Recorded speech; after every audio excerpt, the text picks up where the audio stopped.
귀한 찬양 감사합니다. 저는 밀라노에서 13년째 한인들 모이는 그 밀라노 한마음교회를 섬기고 있는 한재훈 목사입니다. 상일교회 와서 처음으로 드는 생각은 상일교회는 유럽형 교회다. 유럽의 특징이 뭔지 아세요? 안 바뀐다는 겁니다. 그대로예요. 10년이면 강산이 변한다고 했는데 유럽은 제가 10년 넘게 지내보니까 안 바뀌어요. 상일교회도 안 바뀌었더라고요. 너무 반가웠어요. 제가 이런 말씀을 드리는 이유를 아시겠죠? 1995년부터 97년까지 상일교회에서 유년부 교육전도사로 섬긴 적이 있습니다. 제가 상일교회 도착하자마자 처음으로 만난 남자분이 있는데요. 그분이 와서 저한테 손을 내밀고 인사를 하세요. 너무 알겠는 거예요. 너무 알겠는데 모르겠더라고요. 이름도 모르겠고 왜 아는지도 모르겠고 손석일 목사님하고 대화하다가 알게 됐어요. 강종묵 유년부 그때 당시 총무 선생님 정말 잘 도와주셨거든요. 처음으로 교육전도사를 하다 보니까 뭘 알겠어요. 새파란 20대 전도사가 뭘 해야 되는지 어떻게 해야 되는지 다 가르쳐 주시면서도 전혀 잔소리 안 하시고 너무나 잘 도와주시고 성실하게 도와주셨던 분이셨던 거예요. 저를 악수하면서 제가 잘 모르는 표정을 하니까 그때 축구도 하고 축구를 했었나 했더라고요. 그때 축구를 기억해 보니까 너무 반가웠고요. 찬양을 하는데 어디서 많이 본 듯한 여자분이 여기 앉아 계시네요. 그래서 그런가? 저도 그동안에 많은 교회들을 다녀봤기 때문에 그분 중에 한 분인가 하고 다시 봤는데 저분이 먼저 저를 보고 웃으시는 거예요. 네, 지금도 막 어쩔 줄 몰라 하고 계시는 선생님 이름 모르겠어요. 근데 유년부 선생님으로 정말 성실하게 섬겨주셨던 그때 당시에는 아직 아가씨였던 청년 선생님도 계시고 저 기둥 있는 저 자리가요. 그 부교역자들이 앉아서 예배드리던 자리예요. 저 자리가 졸기가 참 좋습니다. 담임 목사님의 사각지대 그때 당시 교육전도사 같이 하셨던 분들이 김용남 목사님 파트타임 중등부 섬기셨고 초등부 신윤수 당시 전도사님이셨죠. 그 김용남 목사 그때는 교육 파트 전도사들도 수요일날 다 나와서 예배를 드리라고 했고요. 저녁 예배가 있었잖아요. 그러니까 아침부터 그때는 유년부에도 오후 예배가 있었고 하루 종일 하고 저녁 예배에 저기 앉아 있으면 얼마나 졸리겠습니까? 갓난 아기를 또 키우고 있는 이제 젊은 아빠니까 김용남 목사님이 덩치가 좋으셨거든요. 거기 뒤에 이제 앉아가지고 졸면은 아무도 몰라요. 그 자리 저기에 그대로 있네요.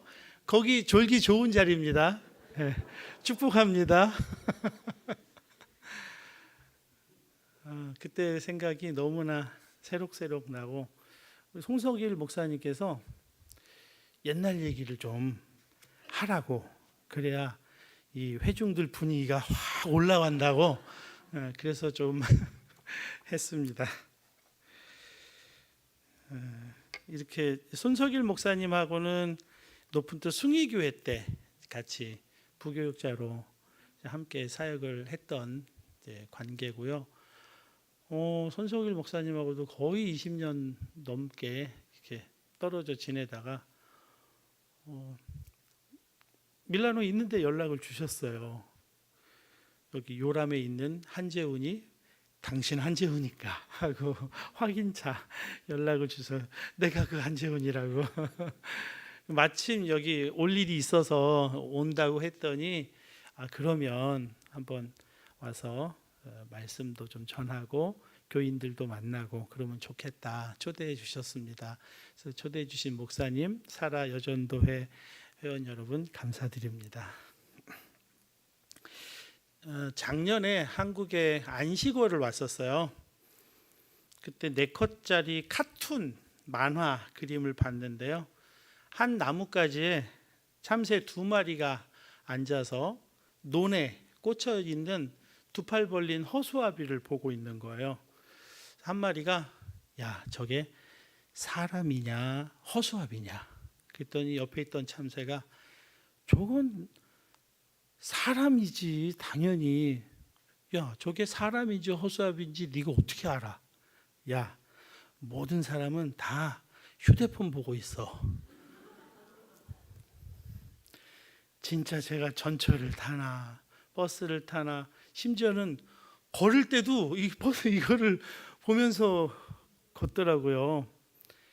물론 휴대폰에 많은 정보들이 있으니까 휴대폰 보는 거 필요합니다. 저도 상일역에서 내려서 여기까지 걸어왔는데 네이버 지도 보고 걸어왔거든요. 그러니까 저도 걸으면서 이걸 보면서 오긴 왔어요. 근데 문제는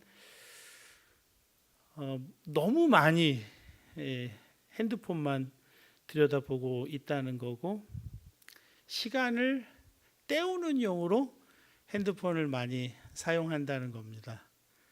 요즘엔 유튜브도 길어서 안 보고 쇼츠 보잖아요. 청년들 보니까 만화들을 그렇게 많이 보더라고요. 그 만화를 넘기는 손가락이 얼마나 빠르지 몰라요. 착착착착착착 넘기면서 만화를 보고 그래요. 옛날에는 킬링 타임용이라고 부르기도 했는데요. 킬링 타임, 시간을 죽이는 거잖아요. 시간을 때우게 해주는 것, 시간을 죽이는 것, 그런 것이 익숙해져 있는 세상입니다. 근데 오늘 본문이 말씀하죠. 세월을 아끼라, 때가 악하니라. 세월을 아끼라와 때가 악하다를 연결지어서 말씀하고 있습니다. 악한 세상은 시간을 낭비하게 하는 세상이다 하는 말씀이죠.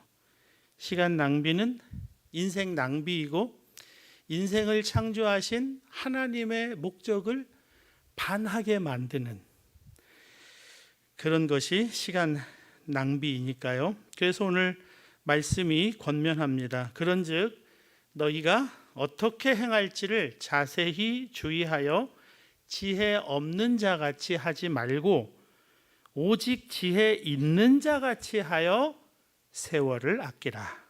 때가 악하니라 그랬습니다. 여러분 시간을 낭비하는 것은 지혜 없는 자와 같이 사는 것이라고 말씀합니다. 오직 지혜 있는 자와 같이 사는 것이 시간을 아끼고 세월을 아끼는 것입니다. 그렇다면 지혜 있는 자같이 한다는 것은 무엇을 의미할까요? 매일매일 촘촘하게 시간 계획표 짜고 그 계획표대로 틀림없이 이루면서 사는 것이 지혜 있는 자 같이 사는 것이겠습니까? 계획표대로 분초를 아껴서 꼼꼼하게 사는 것보다 더 중요한 것이 있습니다. 그것은 계획표 자체입니다. 바른 계획표를 가지는 것, 그것이 지혜입니다. 부산에 가려면 기차 안에서 열심히 사는 것보다 더 중요한 것이 부산 가는 기차를 타는 것입니다. 그렇죠? 대전 가는 기차 타고 열심히 살아봐야 완전히 엉뚱한 결과를 얻게 되는 것이니까요. 증문즉설이라는 말로 유명한 법륜이라는 스님이 계세요. 방송인 이경규 씨가 힐링 캠프라는 프로그램에서 이 법륜 스님에게 질문을 했습니다. 스님, 사람은 왜 사는 겁니까? 인생의 목적이 뭡니까? 자, 스님이 질문이 잘못됐대요. 순서가 바뀌었대요. 왜가 아니라 어떻게 살아야 하는지를 물어야 한다는 겁니다. 이유는 인생은 그냥 주어져 있는 거니까. 자꾸 목적을 묻고 의미를 찾으면 공허해지니까 그런 거 묻지 말고 어떻게 사는 것이 좋은지 그것을 질문을 하는 것이 지혜로운 것이다 하고 답변을 합니다. 자꾸 의미와 목적을 묻지 말고 어떻게 사는 것이 좋을지, 좋은 선택이 무엇인지를 물으라고 하는 것, 그것이 악한 세상입니다. 인생의 의미나 목적은 생각하지 말라는 것입니다. 그러나 여러분, 인생의 의미와 목적을 밝히는 일이 종교의 일이에요. 인생의 의미와 목적에 대해서 철학은 답을 못해요. 그런데 이 법륜 스님은 종교인의 옷을 입고 철학의 대답을 하고 있습니다. 그러나 우리 기독교에서는 인생의 의미와 목적을 명확하게 말씀해 주고 있어요. 성경에서 찾을 수가 있습니다. 고린도전서 10장 31절입니다. 그런즉 너희가 먹든지 마시든지 무엇을 하든지 다 하나님의 영광을 위하여 하라 그랬습니다. 로마서 14장 8절입니다. 우리가 살아도 주를 위하여 살고 죽어도 주를 위하여 죽나니 그러므로 사나 죽으나 우리가 주의 것이로다. 하나 더 소개할게요. 빌립보서 1장 20절입니다. 살든지 죽든지 내 몸에서 그리스도가 존귀하게 되게 하려 하나니 그랬습니다. 여러분, 인생의 목적이 뭡니까? 하나님입니다. 하나님이 우리 인생의 목적이세요. 하나님을 영화롭게 하는 것, 하나님을 영원토록 즐거워하는 것, 하나님을 즐겁게 해드리는 것이 아니라 하나님을 즐거워하는 것, 정말 놀라운 목적입니다. 여러분은 진정 하나님이 여러분 인생의 목적이 되셨습니까? 그 목적대로 살고 계시다고 스스로 고백하실 수가 있나요? 하나님을 기쁘시게 하고 하나님을 기뻐하고 하나님이 인생의 목적이라는 말은 하나님의 뜻이 인생의 목적이라는 말과 같습니다. 오늘 본문에 에베소서 5장 17절에 그래서 이렇게 말씀해요. 그러므로 어리석은 자가 되지 말고 오직 주의 뜻이 무엇인가 이해하라. 16절처럼 표현을 하면 지혜 있는 자 같이 하여 주의 뜻이 무엇인가 이해하라. 그것입니다. 하나님 뜻이 뭐죠?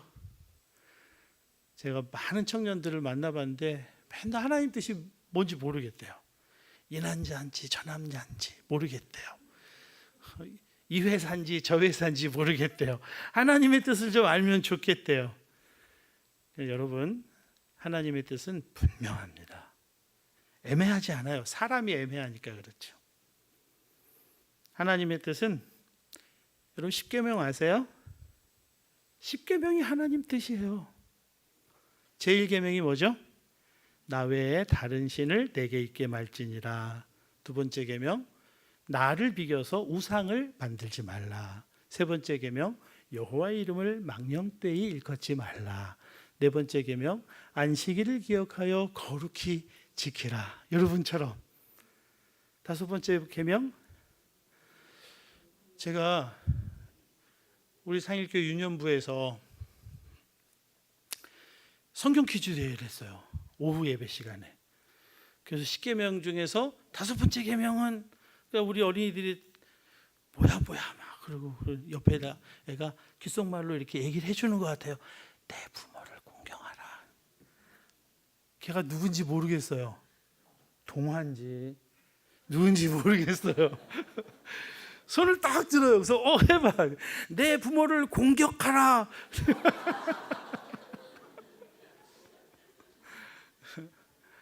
내 부모를 공경하라. 살인하지 말라, 간음하지 말라, 도둑질하지 말라, 내 이웃의 것을 탐내지 말라, 내 이웃에 대하여 거짓 증거하지 말라. 여러분, 이게 다 하나님 뜻이거든요. 근데 이것을 예수님이 2문장으로 딱 요약해 주셨죠. 그 2문장 안에 이 10계명과 많은 것들이 들어있어요. 하나님을 사랑하라, 이웃을 사랑하라.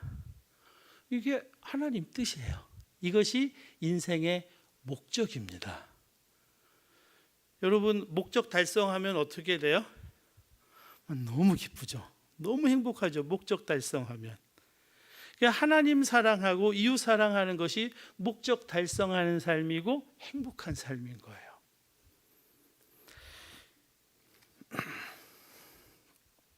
이 목적대로 사는 것, 그것이 시간 낭비 안 하며 사는 것이고 악한 세상에서 세월을 아끼며 사는 것입니다.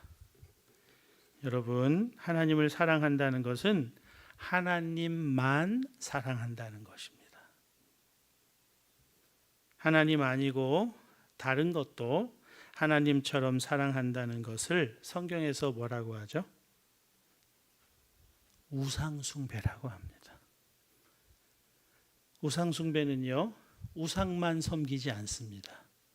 우상숭배는 반드시 하나님도 섬기고 우상도 섬기는 겁니다. 우상숭배는 그래서 언제나 혼합주의예요. 하나님도 믿고 돈도 믿고, 하나님도 믿고 권력도 믿고, 하나님도 믿고 사람과의 관계도 의지하고 믿고. 이게 우상숭배예요. 돈만 믿지 않아요. 하나님도 믿어요. 그런데 하나님만 믿어가지고는 안 된다는 결론을 가지고 있으니까 돈도 믿어야 돼요. 상일교회는 그렇지 않으리라 생각을 합니다. 그런데요, 많은 교회가 돈도 믿어요.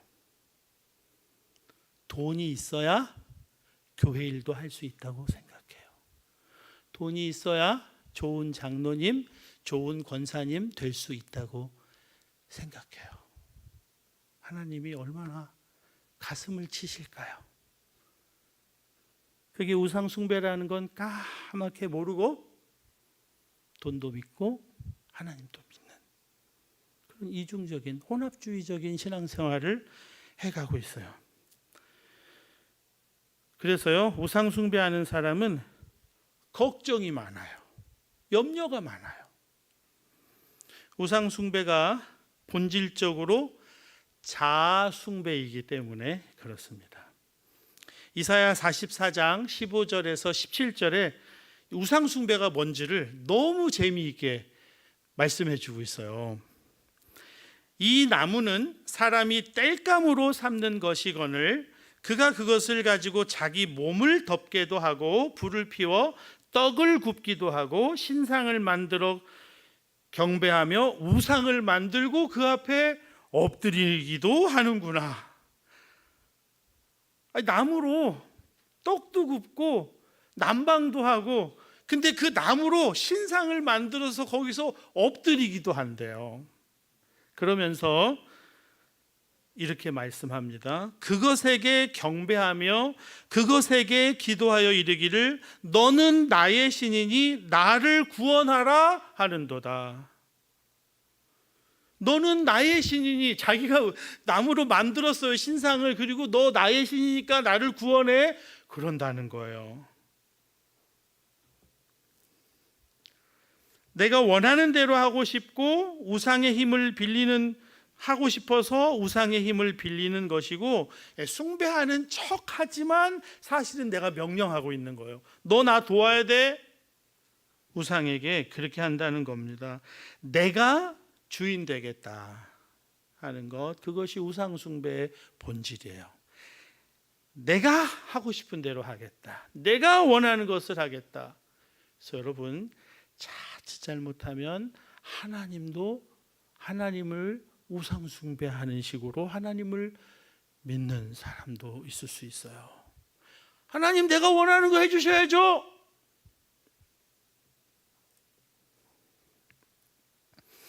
내가 나를 책임지고 나를 지배하며 살겠다는 겁니다. 그러니까 걱정이 많고 불안하고 근심이 많아요. 내가 나를 책임져야 되겠는데 내가 나를 가장 잘 알잖아요. 내가 뭐 내 머리카락 하나 셀 수도 없는 그런 연약한 존재인데 내가 어떻게 나를 책임져요?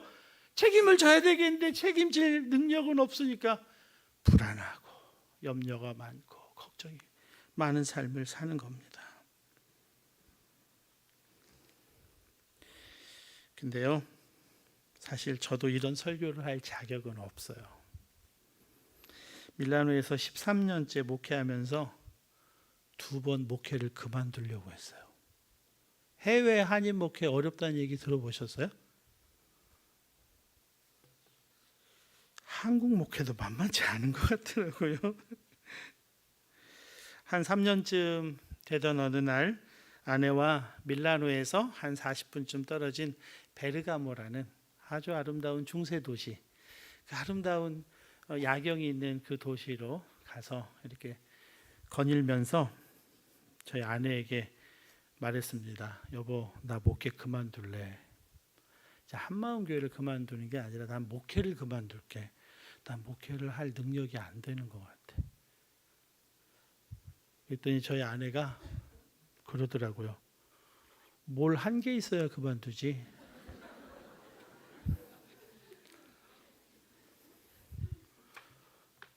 여러분은 웃으시네요. 저도 마음속으로는 시원했어요. 저는 제가 할 수 있는 걸 다 했다고 생각했는데 아무것도 되는 게 없으니까 그만둬야지 생각했는데 아내가 볼 때는 아직 할 게 남아 있구나. 아직 뭘 한 게 없구나. 그렇게 보는구나. 그래서 그게 위로가 됐어요. 아내가 여보, 한 사람을 위해서 목회하면 어때? 한 사람만 보고 목회해. 그래서 제가 한 사람을 생각해 봤어요. 누굴 위해서 내가 여기 남아서 목회를 할 것인가? 그 한 사람이 없는 거예요. 그러니까 너무 또 좌절이 되더라고요. 그 한 사람이 없어서. 한 사람이 없어요, 여보. 그랬더니 아내가 그래요. 여보, 여기는 뭘 하는 데가 아닌가 봐. 뭘 하려고 하지 말고 그냥 여기 교민들이랑 같이 살자 그러더라고요. 그게 마음에 와닿았어요. 머리로는 이해가 됐어요. 그래, 뭘 하는 거 아니지. 같이 사는 거지. 그런데 마음으로는 그게 같이 산다는 게 뭐야? 제가 교육 전도사, 부목사 하면서 교회에서 늘 저한테 뭐 하라고 그랬거든요. 이거 해라, 저거 해라, 이거 잘해라, 저거 잘해라. 그러니까 목회는 뭘 잘하는 게 목회라는 오리엔테이션이 그냥 몸에 배어 있어요. 사는 게 맞는 것 같은데 어떻게 하는지 모르겠더라고요.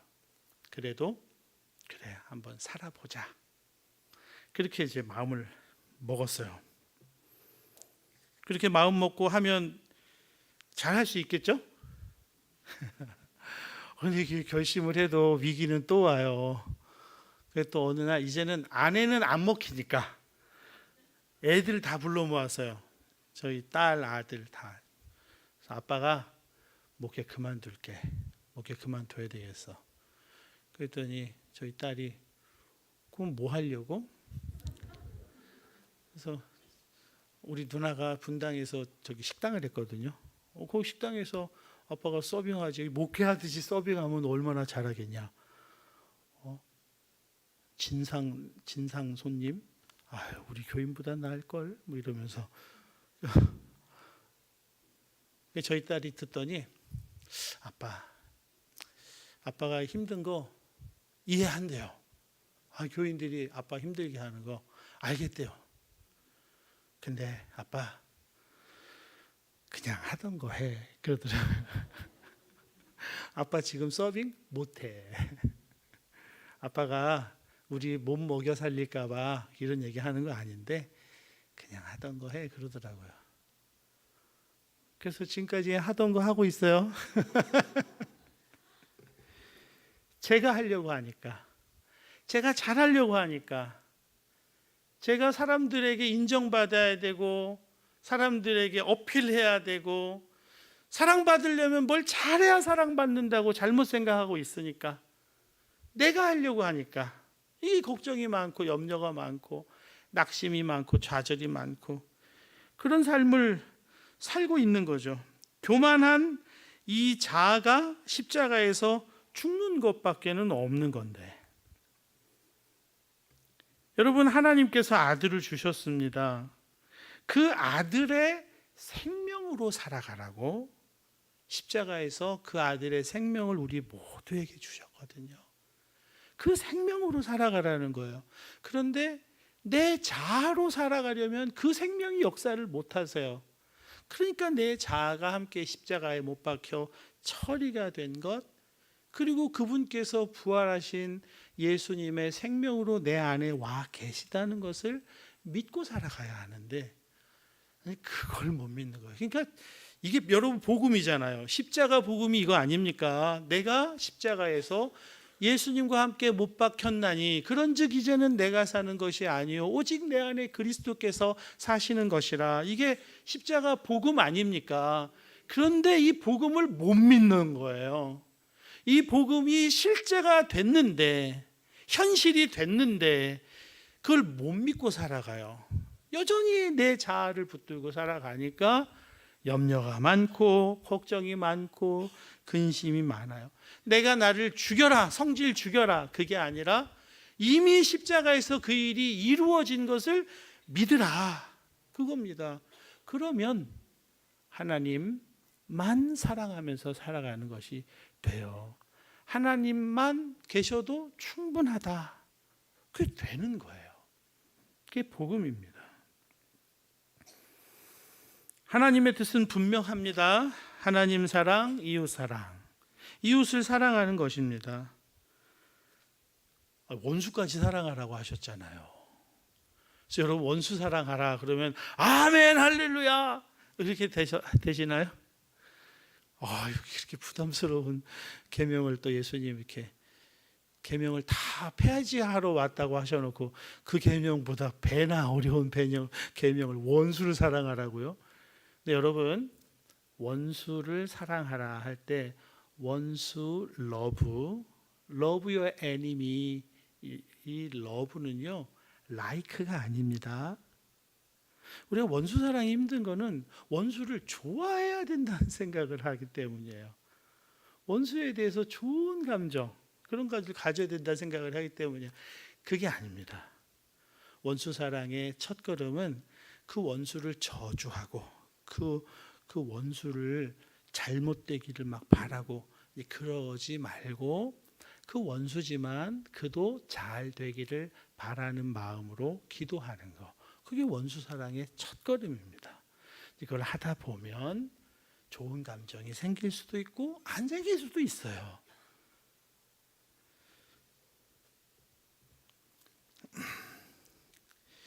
예수님께서 이웃을 사랑하라고 하셨는데요. 이웃 사랑은 비판하지 않는 것에서 출발합니다. 예수님 그러셨죠? 비판받지 아니하려거든 비판하지 말라. 내가 하는 그 비판으로 너희가 비판을 받을 것이요, 그랬죠? 비판하지 않는 겁니다. 비판하지 말라는 말씀에는 함부로 형제를 판단하지 말라는 말씀이 포함되어 있습니다. 제가 그렇게 못나게 믿음도 없어서 그만두려고 하면서도 그만도 못 두고 겨우겨우 버티면서 10년을 지냈더니 교회에서 안식월을 가래네요. 세상에 그런 일도 다 있더라고요. 그래서 안식월을 나오게 됐는데 그 안식월 4개월 중에 3개월을 영락교회를 담임하셨었고 지금은 모세골 공동체를 이끌고 계시는 임영수 목사님께서 저희 집에 와서 지내면서 3개월 동안 주일 강단을 너무너무 풍요롭게 해주셨어요.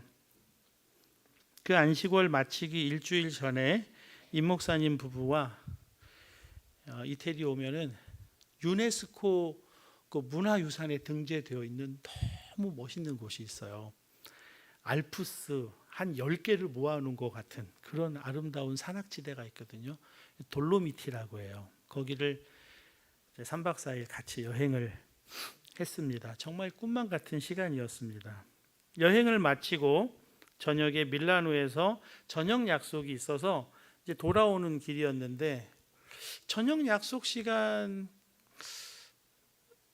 생각하면 한 2시간 정도 시간이 좀 공백이 생겨요. 그래서 가는 길에 베로나라고 하는 아름다운 도시가 있어요. 로미오와 줄리엣의 도시라고 하는 그 도시에 잠깐 들러서 단테라고 하는 아주 멋진 시인의 동상에서 사진도 찍고 그렇게 이제 하고 다시 고속도로에 딱 올랐는데 차가 꽉 막혀 있는 거예요. 그 전까지는 잘 뚫려서 왔거든요. 꼼짝도 안 해요. 거북이 걸음으로 가는 거예요. 나중에 이제 1시간 정도 그렇게 지체가 되어 있다가 그 현장을 지나보니까 한 7중, 8중 추돌 사고가 일어난 거예요. 그래서 꼼짝도 못하고 있는. 그래서 막 이제 서둘러 전화해서 약속 시간을 1시간 뒤로 미루고, 저는 뭐 너무너무 답답하고 죄송하고 괜히 베로나 괜히 들리자고 했나 보다. 이태리 이거 막히기 시작하면 끝도 한도 없는데 큰일 났네. 막 그러고 있었어요. 근데 목사님이 뒤에 앉으셔서 84세셨거든요. 그동안에 인생을 살아오면서 겪었던 이야기들, 재미있는 이야기들, 웃음이 나오는 그런 이야기들을 계속 해주시는 거예요. 그렇게 한 1시간 정도의 정체 기간을 지나면서 그분이 하시지 않았던 거, 괜히 베로나 갔네, 이 말씀을 안 하세요. 그냥 갔으면 더 좋았을 걸, 그 말씀이 없어요. 저 같아도 후배 목사가 이런 상황을 만들었으면 한 목사 기도 열심히 안 했나 봐, 기도 좀 하고 운전하지, 그랬을 텐데 그런 얘기가 없어요. 부정적인 말씀이 전혀 없어요. 3박 4일 지내면서 이제 돌로미티 이곳저곳을 이제 차로 모시고 가는데 어떤 곳은 성수기니까 차가 꽉 막혀요. 앞에 차가 쭉 있으면 목사님이 뒤에 앉으셔서 아이고 저 차들이 우리를 에스코트 하려고 저렇게 서 있구먼 그러세요. 그리고 또 가는데 오토바이 한 대가 확 끼어드는 거예요. 저희 차 앞으로. 이젠 오토바이 거정 이렇게 우리를 에스코트 하겠다고 서 있네. 그러시지. 이렇게 차가 막히지. 좀 딴 길 없나? 일체 없어요. 음식을 참 잘 드세요. 너무 잘 드세요. 아이고, 이거 참 좋네요, 이 음식. 아이고, 참 맛있네요. 그러세요. 표현을 적극적으로 하세요. 근데 어떤 때는 아무 얘기 안 하고 드시기만 하세요. 맛없는 거예요. 맛없다는 얘기를 안 하세요. 그냥 드세요. 맛있는 거는 적극적으로 맛있다, 좋다 표현을 하세요. 부정적인 얘기가 일체 없으세요. 제가 청년 때부터 영락교회 다니면서 그 이명수 목사님 설교를 들을 때 항상 강조하셨던 것, 항상 설교 시간에 빼놓지 않고 말씀하셨던 것이 하나님과 친밀하게 동행하는 삶이었어요. 하나님과 친밀하게 동행하는 삶. 그래서 언제나 긍정의 측면이 늘 보이는 삶 말씀하셨거든요. 그렇게 평생을 살아오신 거죠. 설교하신 대로 사신 거예요. 그러니까 부정적인 얘기가 없어요. 언제나 긍정의 이야기를 하시더라고요. 이웃사랑은 여전도회, 우리 살아여전도회 회원들 서로의 사랑은 비판하지 않는 겁니다. 부정적인 얘기, 불평의 이야기를 안 하는 거예요. 문제가 보이면 그걸 말하는 게 아니라 그걸 위해서 기도하는 겁니다. 하나님이 정말 살아계시기 때문에 그 문제는 하나님이 바꾸세요. 사람이 말로 바꾸려고 하면 방어 기제가 생겨요. 변론을 해요. 변호를 해요. 그러다가 같이 공격해요. 너는 이렇게 나가요. 말을 안 해요. 기도만 해요. 이것이 이웃 사랑의 출발입니다. 이웃 사랑의 적극적인 의미는 대신 짐을 지는 겁니다. 대신 짐을 진다는 것이 대속의 은혜로 사는 것과 같아요. 저희가 딸은 서울에서 직장 생활하고 아들은 호주 멜버른에서 자기가 돈 벌어서 공부하고 있어요. 짧은 기간 여기 왔는데 몇 년 만에 아들을 보려고 멜버른을 가서 5박 6일 하고 왔거든요. 갔더니 아들이 사는 학생용 숙소인데 문 열고 들어가니까 거실이 있어요. 그리고 거실에 조그만 주방이 붙어 있고 우리 아들 방이 있고 건너편에 다른 방이 있어요. 그래서 거실과 화장실 여긴 같이 쓰고 방만 따로 쓰는 그런 공간인 거예요. 엄마가 화장실을 가보더니 화장실 청소를 좀 해야 되겠네. 화장실 청소 좀 하지 그랬어요. 그랬더니 저희 아들이 그 앞에 사는 학생이 중국 학생이래요. 걔 청소 안 해. 그래서 내가 하다가 나도 이제는 안 해. 그러더라고요. 그래서 엄마가 그냥 네가 해. 걔가 청소를 하든 안 하든 상관없이 네가 해. 그래야 너의 위생이 지켜져. 그렇게 얘기를 하더라고요. 여러분 그게 대신 짐을 지는 거죠. 너도 하고 나도 하고 그건 대신 짐 지는 거 아니죠? 근데 우리는 모두 너 안 하는데 왜 내가 해?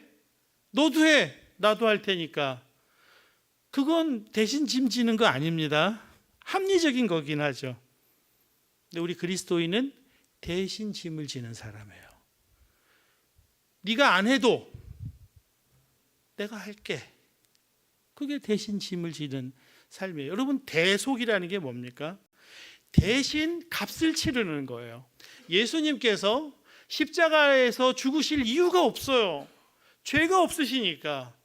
근데 죄인인 우리를 위해서 대신 값을 치르기 위해서 십자가에서 죽으셨단 말이에요. 그게 대속의 은혜입니다.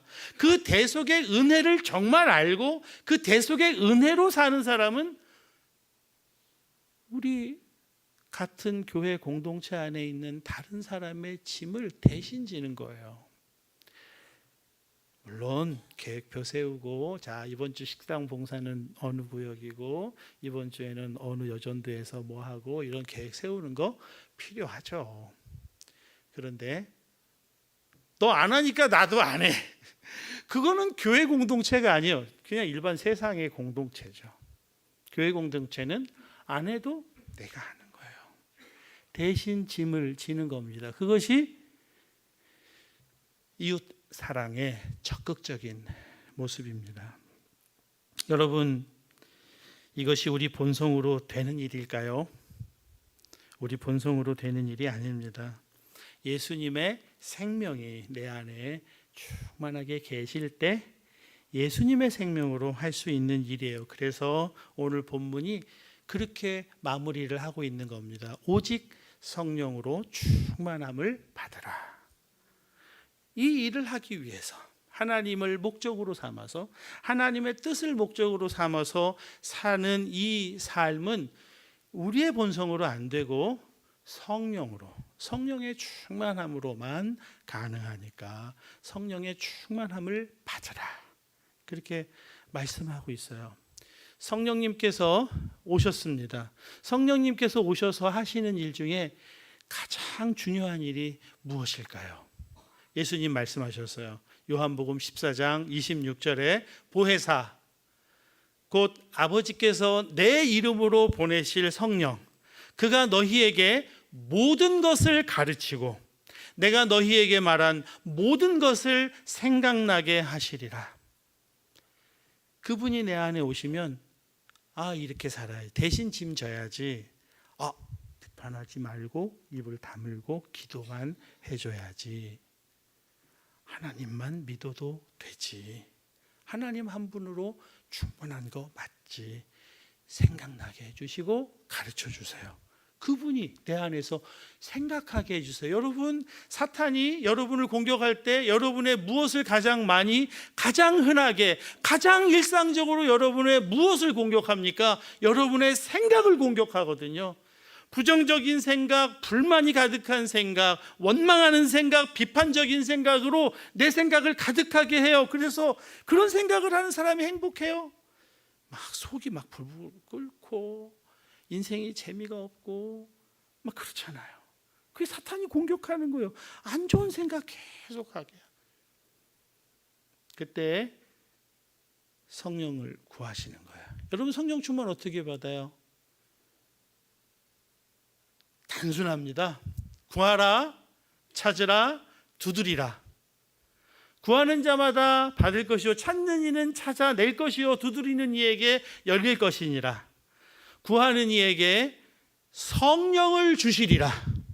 약속이에요. 여러분, 구하시기만 하면 돼요. 성령님, 제 안에 와주세요. 성령님, 제 속에 와주세요. 내 마음의 왕의 자리에 오세요. 성령님, 내 마음 중심을 차지하세요. 구하셔야 돼요. 아침에 일어나셔서 제일 먼저 그걸 구하세요. 성령님, 오늘도 성령님께서 제 인생을, 제 하루를 주관해 주세요. 나의 생각을 성령님의 생각으로 가득하게 해주세요. 안 좋은 생각, 부정적인 생각, 염려가 드는 생각, 걱정이 드는 생각, 사단의 생각으로 분별하고 예수의 이름으로 쫓아버리고 예수님 주시는 평강, 기쁨, 감사로 가득한 하루가 되게 해주세요. 그렇게 하루를 시작하세요. 중간중간 또 그런 공격이 있을 때 또 성령님, 제 안에 와주세요. 성령 충만함으로 인생의 목적을 달성하는 것이 행복입니다. 인생의 목적은 하나님이세요. 하나님을 영화롭게 하고 하나님을 영원토록 즐거워하는 겁니다. 그 일을 위해서 성령 충만을 구함으로 진정한 인생의 행복을 여러분의 것으로 하셔서 승리하시는 저와 여러분 다 되시기를 주님의 이름으로 축복합니다. 기도하겠습니다. 아버지 하나님, 은혜를 감사합니다. 귀한 말씀 주셔서 이 말씀을 따라 이제 순종하며 살기를 원합니다. 성령을 구하라 하셨습니다. 성령 충만함으로 우리 마음에 예수님 생각으로 가득하게 하시고 예수님 마음으로 가득하게 하셔서 마음의 기쁨, 평화, 감사가 가득한 우리 상일교회 모든 성도님들 되게 하여 주시옵소서. 예수님의 이름으로 기도합니다. 아멘.